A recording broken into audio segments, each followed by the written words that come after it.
Hey, I get it. When you're looking at a wine cooler like this one, you're juggling a few big questions. Is it going to protect my collection, or am I just paying extra for a fancy box that will end up gathering dust? Will it actually fit into the kitchen layout I've already spent time planning, or am I going to have to rearrange everything just to make it work? And, most importantly, will the price translate into real, everyday value, or is it just a marketing gimmick? If you're wondering whether the ZLINE 24-inch Touchstone dual-zone wine cooler is worth the investment for your home or a small business bar, you're in the right spot. Link is in the description if you want to check the product details on Amazon. Let's start with the situation most people are in when they start shopping for a cooler. You've got a modest collection, maybe a few dozen bottles, maybe a handful you're saving for a special occasion, and you need a reliable place to keep them at the right temperature. You've probably measured your cabinet space, looked at a couple of models, and noticed that a lot of units either have a cramped interior or an oddly shaped door that sticks out. The ZLINE unit advertises 24 inches of width, a sleek black stainless steel glass door, and the ability to store 44 Bordeaux-style bottles across 2 temperature zones. Those numbers look good on paper, but let's break down what they actually mean when you put the cooler in a kitchen or a dining room bar. First, the dual-zone feature. The idea is simple. You can set one half of the fridge to a cooler 40-45F for whites and sparkling, while the other half sits around 55-60F for reds that need a bit more breathing room. For anyone who entertains regularly, think a family that hosts a weekend brunch or a small wine club that meets monthly, this can be a real time saver. I've seen people struggle with pulling a single-zone unit out of the fridge, letting the whole contents warm up while they hunt for the right bottle. With 2 zones, you can keep both temperature ranges ready without having to rearrange the interior each time.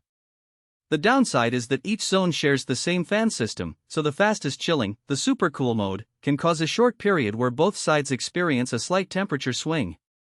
In practice, that means if you're dropping several bottles in at once, you'll see the temperature dip a few degrees and then settle back within an hour. Most reviewers haven't flagged that as a major issue, but it's something to be aware of if you need precise, uninterrupted serving temperatures for a high-stakes tasting. Now, let's talk about the storage capacity. 44 bottles might sound like a lot, but remember that the shelves are adjustable and the unit uses a full-depth design. That means the bottles sit on 3/4 size shelves, not the wine tube style that forces them sideways. If you have a mix of standard 750 ml bottles and a few larger formats like magnums or champagne bottles, the adjustable shelves let you shift a shelf up a notch to accommodate height differences. The real test comes when you try to pack the cooler to capacity. Some users have reported that the front edge of the door can be a tight squeeze for the first row of bottles because the door's glass panel is slightly recessed. If you're planning to keep the cooler packed full at all times, you might need to practice loading and unloading a couple of times to avoid hitting the doorframe. For a home collector who rotates bottles regularly, this isn't a huge obstacle, but for a retailer who needs quick access to the top row, it could add a few seconds to each service. The exterior finish, black stainless steel with a glass front, is where ZLINE tries to stand out. It's designed to be outdoor compatible, meaning the steel is fully wrapped and resistant to the kind of corrosion that can happen near a sunny patio or a humid kitchen. If you have an open-plan space that lets a lot of natural light hit the appliance, the anti-corrosive layer helps keep the surface looking clean without a lot of wiping.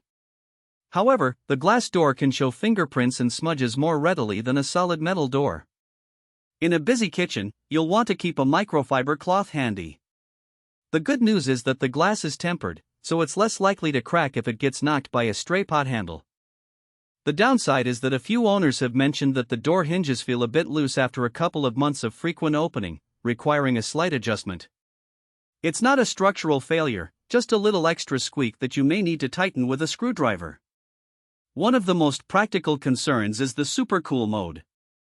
In the specifications, it's presented as a way to rapidly chill a bottle for immediate serving.